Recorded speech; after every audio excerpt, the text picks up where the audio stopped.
आज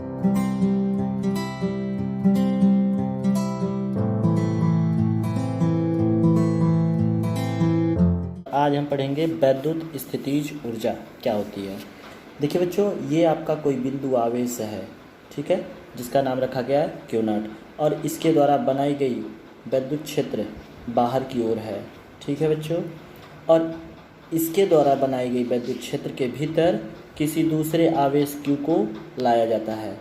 तो जब दूसरा आवेश इसके क्षेत्र में आता है तो दोनों आवेशों के द्वारा बनाए गए क्षेत्रों के बीच अन्योन्य क्रियाएं होने लगती हैं, जिसके विरुद्ध बल लगाकर हमें क्या करना पड़ता है, कार्य करना पड़ता है, और वही कार्य इसमें स्थितिज ऊर्जा के रूप में संचित हो जाती है। एक बार फिर से देखिए, जब किसी बिंदु आवेश को वैद्युत क्षेत्र के भीतर लेके जाया जाता है, जब किसी बिंदु आवेश को वैद्युत क्षेत्र के भीतर लेके जाया जा रहा है, यह आपका एक बिंदु आवेश है जिसे हम वैद्युत क्षेत्र के भीतर लेके जा रहे हैं।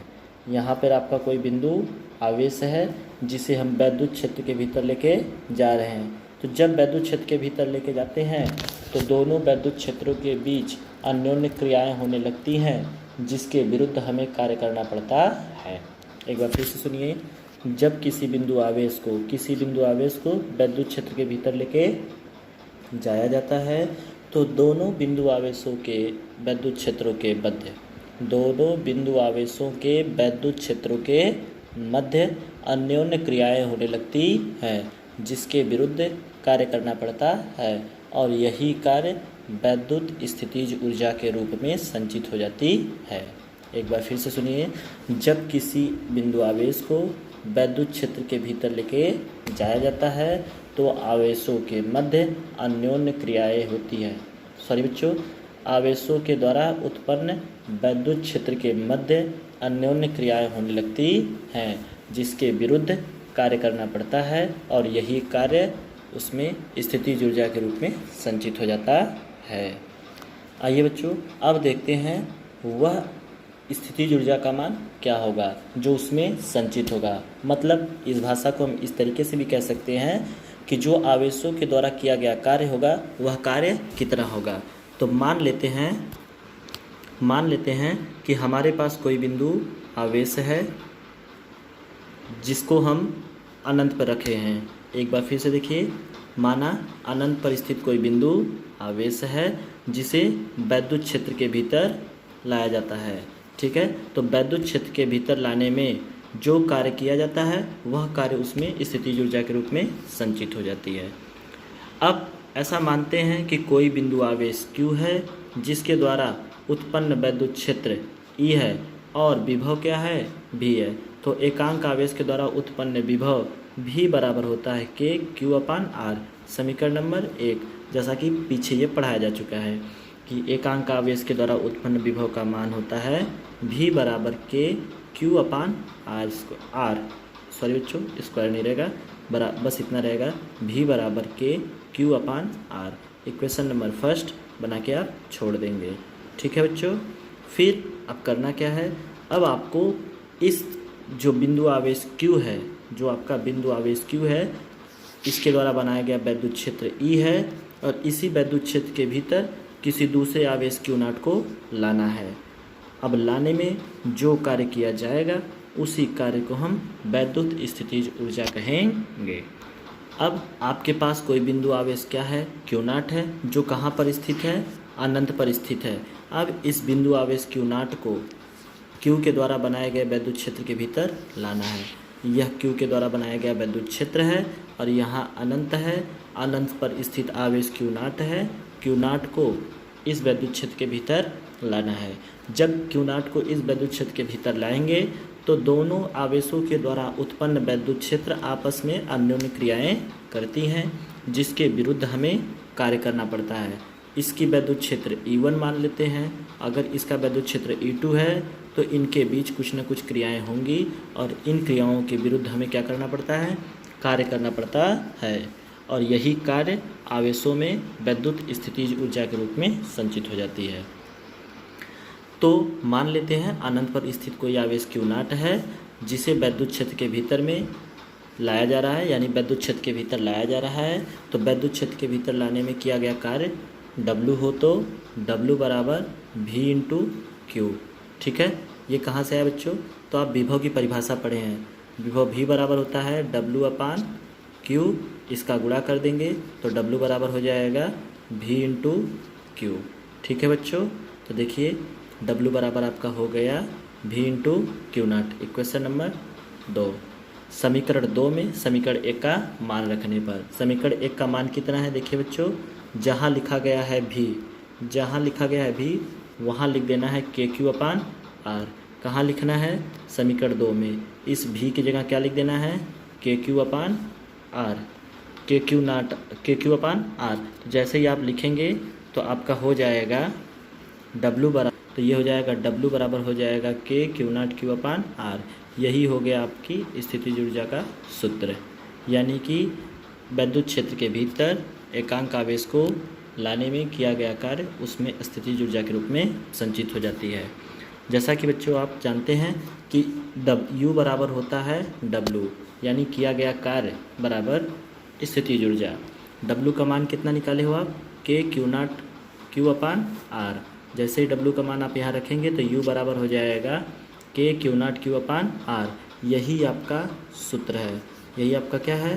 फार्मूला है कि एकांक आवेश द्वारा उत्पन्न स्थितिज ऊर्जा।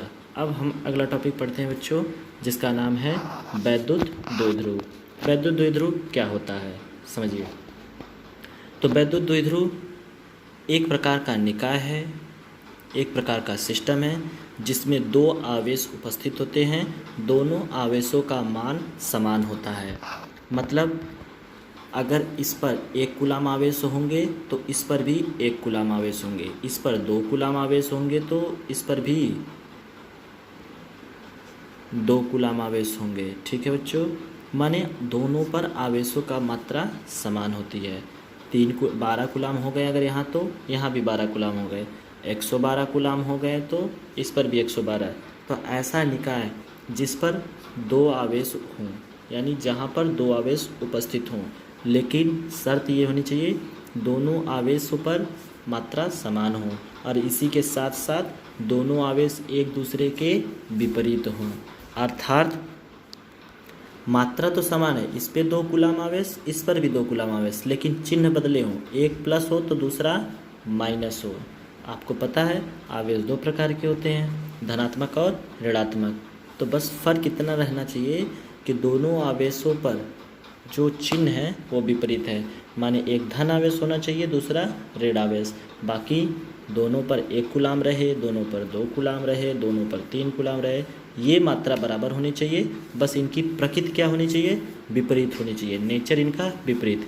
एक धन आवेश है तो दूसरा ऋण आवेश हो। ये बातें समझ में आ गई बच्चों। उदाहरण के तौर पर देखिए, जैसे आपका हो गया NaCl, जैसे आपका हो जाएगा NaCl। देखिए Na पर धन आवेश है और Cl पर ऋण आवेश, HCl, H पर धन आवेश और Cl पर ऋण आवेश। ठीक है बच्चों, तो अब हम पढ़ते हैं वैद्युत द्विध्रुव किसे कहते हैं। तो समझिए, वैद्युत द्विध्रुव वह निकाय है जो 2 समान परंतु विपरीत प्रकार के आवेशों से मिलकर बना होता है। इसका मतलब है बच्चों कि आवेशों की मात्रा दोनों पर समान होती है और प्रकृति जो होती है वो विपरीत होती है, एक धन होगा दूसरा ऋण होगा। तो वह निकाय जो 2 समान परंतु विपरीत प्रकार के आवेशों से मिलकर बना होता है वैद्युत द्विध्रुव कहलाता है। और इसी के साथ साथ इनके बीच की जो दूरी होती है वह अल्पतम होती है। अल्पतम का अर्थ होता है कि बहुत कम दूरी होती है, बहुत छोटी दूरी होती है। और इस दूरी को हम A से लिखते हैं।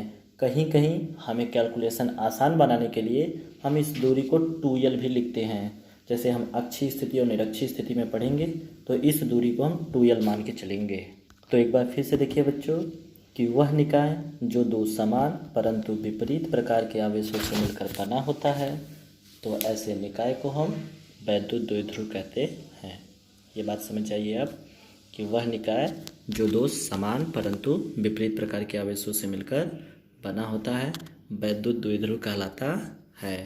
मतलब एक आवेश आपका धन आवेश होगा, दूसरा आपका ऋण आवेश होगा। तो ये इनकी प्रकृति है जो विपरीत है, परंतु इन पर मात्रा समान रहेंगे। मतलब ये 5 कूलाम होगा तो यह भी कितना होगा, 5 कूलाम होगा। तो वैद्युत द्विध्रुव की परिभाषा क्या हो जाएगी आपका, वैद्युत द्विध्रुव की परिभाषा होगी वह निकाय या वह आवेश जो दो समान परंतु विपरीत प्रकार के आवेशों से मिलकर बना होता है वैद्युत द्विध्रुव कहलाता है और इनके बीच की दूरी अल्पतम होती है। उदाहरण के तौर पर आप देख सकते हैं NaCl, Na plus charge Cl minus charge और इनके बीच की दूरी कितनी है, अल्पतम है। ठीक है बच्चों, आइए देखते हैं हम वैद्युत द्विध्रुव आघूर्ण क्या होता है।